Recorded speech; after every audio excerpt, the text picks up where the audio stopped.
আসসালামু আলাইকুম। আপনারা দেখছেন শখের খামার এগ্রোবুজ একটি ইউটিউব চ্যানেল, আর আপনাদের সাথে আছে আমি চাষি মানিক। আপনি জানেন কি নিম গাছকে বিশ্ব স্বাস্থ্য সংস্থা 21 শতকের বৃক্ষ বলে ঘোষণা দিয়েছেন। নিম গাছ যে উপকারী সেটা আমরা কিন্তু সবাই জানি।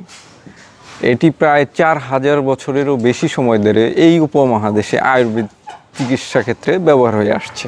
নিম পাতার গুণে মুগ্ধ হয়ে পশ্চিমারাও আজকাল আয়ুর্বেদ এবং ভেষজ চিকিৎসায় মনোনিবেশ করা শুরু করেছে। আজকের টিউটোরিয়ালে আমরা জেনে নিব আমাদের পোলট্রিতে নিমের কিছু বহুবিধ ব্যবহার। যারা অ্যান্টিবায়োটিক মুক্ত বা অর্গানিক খামার করতে চান তাদের জন্য এই টিউটোরিয়ালটি খুবই গুরুত্বপূর্ণ। নিমের পাতা, ছাল, চূর্ণ, শিকড়, নিমের তেল, এক কথা ওভারঅল নিম গাছের সমস্ত অংশেরই ঔষধি গুণাগুণ রয়েছে। বর্তমান বিশ্বে অ্যান্টিসেপটিক হিসেবে নিম গাছের কদর অত্যন্ত বেশি। এছাড়াও নিমের পাতা, নিমের বাকল, ছাল এগুলো হতে পাওয়া যাচ্ছে অত্যন্ত মূল্যবান এবং কার্যকরী ঔষধের কাঁচামাল। তো এখন আমরা আমাদের পোলট্রিতে এই নিম পাতাটা কীভাবে ব্যবহার করব তার কিছু ব্যবহার এবং কার্যকরী সমাধান জেনে নিই। তো অনেক সময় আমাদের কমন যে সমস্যাটা দেখা যায় যে ফাউল পক্স, যেটা মুরগি, টার্কি বা কবুতরের হয়ে থাকে, ছোট গুটি, বসন্তের মতো গুটি হয়। তো এই ফাউল পক্সে নিম পাতাটা খুবই কার্যকরী। তো এটা আমরা কীভাবে ব্যবহার করব? আমরা প্রথমে কিছু নিমের পাতা নেব এবং সাথে কিছু কাঁচা হলুদ নেব।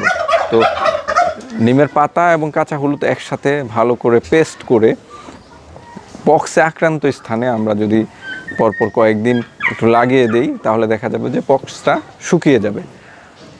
পাশাপাশি আমরা পক্সে আক্রান্ত মুরগির বাচ্চাকে বা মুরগিকে এই পেস্টের ছোট দলা বানিয়ে, মটর দানার মতো ছোট গুলি বানিয়ে খাইয়ে দিতে পারি 2 বেলা করে, তাহলে দ্রুত রিকভার করে ফেলবে। এছাড়াও দেখা যায় যে অনেক সময় আমাদের পোলট্রি ফার্মে বা টার্কি ফার্মে মুরগি মারামারি করে ক্ষত হয়ে যায় বা বিভিন্ন কারণে ক্ষত হতে পারে। তো এইসব ক্ষতে যদি আমরা নিম পাতা এবং কাঁচা হলুদের পেস্ট লাগিয়ে দিই তাহলে কয়েকদিন লাগিয়ে দিলে পরপর সে ক্ষতটা শুকিয়ে যাবে, অন্য কোনো ওষুধের প্রয়োজন হবে না। প্রতি মাসে 2 থেকে 3 দিন যদি আমরা প্রতি 1 লিটার পানিতে 1-2 চামচ নিম পাতার রস মিশিয়ে টার্কি বা মুরগিকে খাওয়াই তাহলে দেখা যাবে যে ফার্মে কৃমির উপদ্রব অনেকাংশে কমে যাবে। এছাড়াও আমরা টার্কি বা মুরগিকে যখন সবুজ কাঁচা ঘাস খেতে দেই তার সাথে যদি নিম পাতাটা কুচি কুচি করে কেটে মিশিয়ে দেই তাহলে কিন্তু অনায়াসে মুরগি সেগুলো খেয়ে ফেলে। এছাড়াও মুরগিকে ঘরে তৈরি নিমের বড়ি বানিয়েও খাইতে পারেন। সেটা কীভাবে করবেন? নিম পাতা বেটে সাথে কাঁচা হলুদ মিক্স করে ভালো করে পেস্ট করে ছোট ছোট গুলি বানাবেন, শুকিয়ে দিবেন। তো শুকানোর পরে সেটা এয়ার টাইট করে একটা বয়ামে রেখে দেবেন যাতে সেটার মধ্যে বাতাস না ঢুকতে পারে। তো এই গুলিটা মুরগিকে মাঝে মাঝে ধরে একটা করে গিলিয়ে খাইয়ে দিতে পারেন। এছাড়াও আমরা যে ফিডটা ব্যবহার করি এই ফিডের সাথে এই গুলিগুলো ভেঙে মিশিয়েও খাওয়াতে পারি। এতে করে আমাদের ফার্মে অ্যান্টিবায়োটিকের খরচ কমে যাবে এবং মুরগিগুলো সুস্থ থাকবে, অসুখ বিসুখ কম হবে। সুলসুলি বা উকুন নাশে নিম পাতার ব্যবহার। আমরা অনেক সময়ই দেখি যে আমাদের মুরগিকে, বিশেষ করে দেশি মুরগি, কুচে বসলে দেখা যায় শরীরে ছোট ছোট পোকা হয়, উকুন যেটা।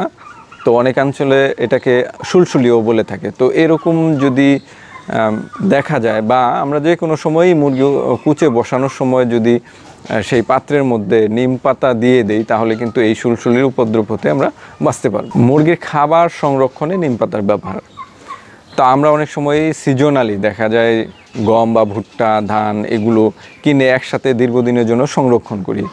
তো সেই সময় আমরা যদি সেগুলো ভালো করে শুকিয়ে সাথে কিছু নিম পাতা মিক্স করে কোনো এয়ারটাইট ড্রামে অথবা বস্তায় ভরে রাখি প্লাস্টিকের, তাহলে কিন্তু সেই ধান, গম বা ভুট্টাতে পোকা আক্রমণ করতে পারে না বা পোকা আক্রমণ করে না। ভাইরাস এবং ব্যাকটেরিয়া ঘটিত রোগের নিয়ন্ত্রণে নিম পাতা। ভারতীয় উপমহাদেশে সেই প্রাচীনকাল হতেই মানুষের চিকেন পক্স, হাম ও অন্যান্য ভাইরাল রোগের জন্য নিম পাতাটা খুব কার্যকরী হিসেবে ব্যবহার হতো। তো আমরা আমাদের পোলট্রিতেও যদি নিয়মিত নিম পাতার রসটা ব্যবহার করি, পূর্বে আমি নিয়ম বলে দিয়েছি লিটারে 1-2 চামচ করে, তাহলে দেখা যাবে যে ফার্মে ভাইরাল এবং ব্যাকটেরিয়া গঠিত যে রোগগুলো সেই রোগগুলোর উপদ্রব অনেকাংশেই কমে যাবে। মশার উপদ্রব এবং জীবাণুনাশক হিসেবে নিম পাতার ব্যবহার। আমরা কিছু নিম পাতা নিয়ে সেই পাতাগুলোকে যদি একটু গরম পানিতে কিছুক্ষণ ফুটিয়ে সেই পানিটা সেকেন্ড নিম পাতাটা ফেলে দিয়ে স্প্রেয়ারে পানিটা ভরে আমাদের পোলট্রি শেডে নিয়মিত স্প্রে করি, এতে করে দুইটা কাজ হবে। একটা হচ্ছে এটা জীবাণুনাশক হিসেবে খুব ভালো কাজ করবে, দ্বিতীয়টা হচ্ছে এতে করে মশা বা পোকামাকড়ের উপদ্রব অনেকাংশেই কমে যাবে। টার্কি বা মুরগির ইনফেকশাস করায় যাতে নিম পাতার ব্যবহার, আমরা অনেক সময় দেখি আমাদের মুরগির চোখ ফুলে যায়, ঠান্ডা লেগে চোখ ফুলে যায়, নাক ফুলে যায়, সর্দি ভিতরে জমা হয়ে যায়, এটাকে সাধারণত ইনফেকশাস করায় যায় বলে। তো এই ধরনের পরিস্থিতিতে আমরা যদি পানিতে নিম পাতা সিদ্ধ করে সেই পানিটা কুসুম গরম অবস্থায় মুরগির চোখে, মুখে, নাকে ঢেলে দিয়ে ভালো করে টিপে পুঁজগুলো বের করে ওয়াশ করে দেই, এভাবে পরপর কয়েকদিন করলে কিন্তু ভাইরাল এবং ব্যাকটেরিয়ার ইনফেকশনটা কমে যাবে, ফলে দ্রুত মুরগি সুস্থ হয়ে যাবে। এছাড়াও নিমের রস মোরগ মুরগির হজম শক্তি বৃদ্ধিতে সহায়তা করে। তো চলুন প্রাণী স্বাস্থ্যের জন্য, ইভেন মানুষের জন্য ক্ষতিকর অ্যান্টিবায়োটিক যত্রতত্র যখন তখন ব্যবহার হতে আমরা বিরত থাকি।